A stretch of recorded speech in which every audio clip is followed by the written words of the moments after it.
Taiwan का चीन को कड़ा जवाब। ताइवान की आर्मी ने किया युद्धाभ्यास, हैवी आर्टिलरी के साथ किए वॉर एक्सरसाइज। फंक्शन में ताइवानी आर्मी ने युद्धाभ्यास किया है।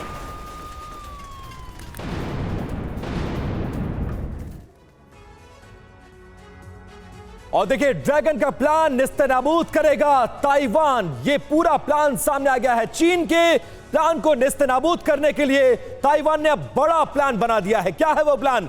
युद्धाभ्यास में ताइवान के 500 से ज्यादा जवानों को अरेंज किया गया है। सेल्फ प्रोपेल्ड आर्टिलरी के साथ जवानों ने वॉर एक्सरसाइज करके चीन को जवाब देने की कोशिश की है। दुश्मनों के ठिकाने को नेस्तनाबूद करने की यह पूरी प्रैक्टिस के तौर पर देखा जा रहा है। युद्धाभ्यास के दौरान वॉरशिप पर भी सैनिकों ने गोलीबारी करके चीन को जवाब दिया है। और इसी खबर पर कुछ चर्चा भी कर लेते हैं। मनीष, इस खबर को कैसे देखा जाए? वर्ल्ड वॉर की टेंशन पूरी दुनिया में बनी हुई है और चीन एक तरफ पाकिस्तान के साथ वॉर एक्सरसाइज कर रहा है और ताइवान को भी उकसाने की कोई कोशिश नहीं छोड़ रहा है। हालांकि ताइवान जवाब के तौर पर अपने सैनिकों को अरेंज करना, गोलीबारी करना और यह बताने की कोशिश कि हम आपसे कम नहीं हैं, हम आपसे पीछे नहीं हैं।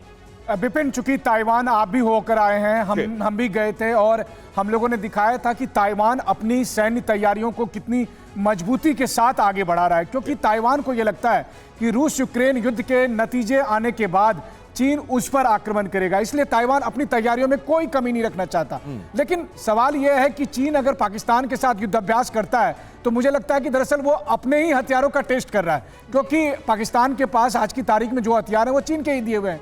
तो वैसी स्थिति में चीन पाकिस्तान का युद्धाभ्यास कितना मायने रखेगा? हाँ, ये बात अलग है कि आप चाहे ब्रिक्स में बात कर लें या G20 के प्लेटफॉर्म पर बुलाकर शी जिनपिंग को खाना पीना खिला दें, लेकिन चीन अपनी हरकत से बाज नहीं आएगा और हमें उस पर कहीं से किसी भी तरह का डाउट नहीं रखना चाहिए। देखिए, बहुत इंपॉर्टेंट बात आपने कही है यहाँ पर मनीष। सुधाकर सर, मैं चाहूंगी कि इस पर आप रिएक्शन दें। मनीष ने भी कहा कि दरअसल चीन तो इस वॉर एक्सरसाइज के तहत अपने ही हथियारों का टेस्ट कर रहा है और इसलिए पाकिस्तान को उसने शामिल भी किया है इस वॉर एक्सरसाइज में। लेकिन क्या हम ये भी माने कि इस वॉर एक्सरसाइज के साथ चीन के शी जिनपिंग के दिमाग में एक ये भी ख्याल है कि ताइवान पर अब अगला हमला करना है, वहां का टारगेट है?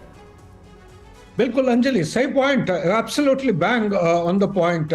जो मनीष जी कह रहे थे, मैं बिल्कुल सहमत हूँ। एक चीज ध्यान रखिएगा, चीन हो या कोई भी देश हो, आज के दिन में भारत के जो क्लोजेस्ट एडवर्सरी हैं, एक पश्चिम की तरफ पाकिस्तान और north, it is just stating the obvious. इसमें एक पॉइंट हाईलाइट करना चाहता हूं कि 10 दिन 10 डेज फ्रॉम नाउ और 11 डेज फ्रॉम नाउ G20 का फाइनल समिट जो है, ये मीटिंग होने जा रहा है।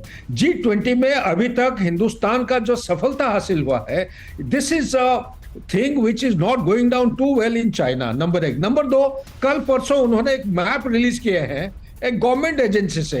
वो मैप के मुताबिक वो दिखा रहे हैं कि अरुणाचल प्रदेश, अक्साई चीन और जो 9 डैश लाइन था साउथ चाइना सी की तरफ, और 10th डैश लाइन को ताइवान की पूर्व की तरह लगा दिए हैं। ये इस किस्म की एक ऑफेंसिव डिजाइन है।